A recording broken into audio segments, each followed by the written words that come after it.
Rarely do I get angry, frustrated. Jeez, I am sad, maybe. So I just found out that the Canadian government, the Minister of Environment, just stood in front of a press conference with a bunch of flags behind him, a bunch of Canadian flags behind him, and announced to the world that Canada is enacting stricter regulations beyond and above CITES for elephant ivory and rhino horn importation into Canada. When you listen to the guy, many countries, including Canada, are concerned about the decline of elephant and rhinoceros populations. It's a laudable goal, right? It's what we all want. We want more elephants. We want more rhinos.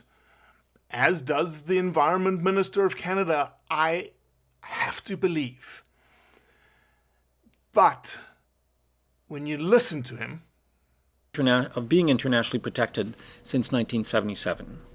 These declines are caused by illegal killing and poaching, human and wildlife conflict, habitat destruction, climate change, illegal logging, and infrastructure and development. So the Canadian minister lists all these things that are causing elephant and rhino population declines: infrastructure development, human-wildlife conflict, poaching. He names them all. He names all the things that, yes, are absolutely causing elephant and rhino population decline. So what does the Canadian government do about it? Many countries, including Canada, are concerned about the decline of elephant and rhinoceros populations. To help stop illegal poaching, we've put in place trade controls for elephant ivory and rhinoceros horns. The minister says they are putting in stricter controls to stop poaching. You're putting in stricter controls to stop poaching. That's what you just said. Okay? So now, what's the thing? What's the thing that you're going to do? What's the thing that you're going to do that stops poaching? These new measures will make the import of elephant ivory and rhinoceros horn hunting trophies illegal. So the only thing that is now illegal because of this new regulation is the regulated, sustainable, legal take of elephant and rhino horn in an African country that absolutely depends on the economic drivers tied to that activity. So it's got nothing to do with poaching. It's got nothing to do with human-wildlife conflict. It's got nothing to do with solving poaching. It's got nothing to do with infrastructure development. It is, and I hate to say this, but is this just a veil from the Minister of the Environment and the Canadian government saying, oh, Bryan Adams, you big singer that have a big voice, and HSI, the Humane Society International, that, oh, we should listen to them, we should cater to them. You didn't listen to the science, you didn't listen to any conservation-based scientist anywhere around the world. You could just look at your brethren in the UK and see that they stopped, scratched their heads and go, this may not be a good idea. It is absolute, flagrant ignorance by the Minister of the Environment, the guy that is in charge of looking after wildlife, the guy that's in charge of looking after conservation. I cannot believe that you or your staff don't know the reality on the ground. So, Minister of Environment of Canada and your staff, come to Africa.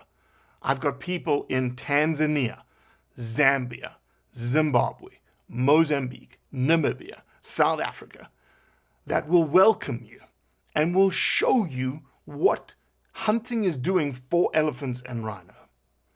It is absolutely unbelievable in today's day and age that somebody can be so ignorant of something that is so plain for you to see. All you have to do is ask a very, very simple question. Is hunting helping or hurting rhinos? Where is the greatest rhino population currently held in Africa? I'll help you. You don't have to Google it. I'll help you. the vast majority of rhinos exist on private hunting reserves. And yes, some of them, very, very few, are hunted. Why do you think there are more rhinos on private places that hunt? Because they value them the most. Elephants. Where do you see elephant populations being detrimentally harmed because of legal regulated hunting? I'll wait. You cannot find a single example in Africa. What you will find is example after example after example of where elephant hunting is creating an impact for wildlife conservation, for people's livelihoods, for employment, for protein provision.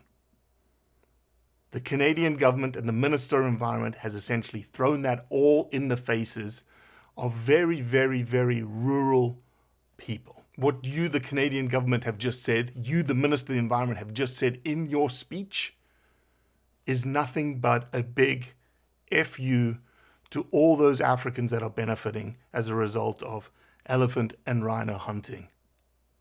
It's unbelievable.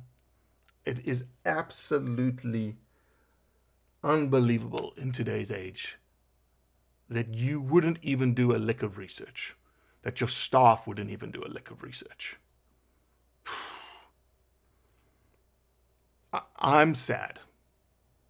I'm frustrated. Blood Origins Canada is sad and frustrated because we take this personally. Like, I feel like Mark feels like we have failed.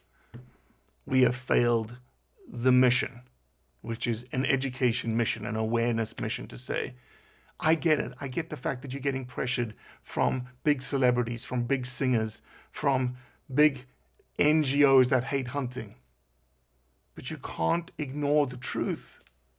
You can't ignore this thing that's staring in your face to say, where are these populations doing the best? And they're doing the best where regulated hunting occurs. Wow. A nail in the coffin. And so now I'm even more inspired to figure out how to get that nail back out. One day, I promise.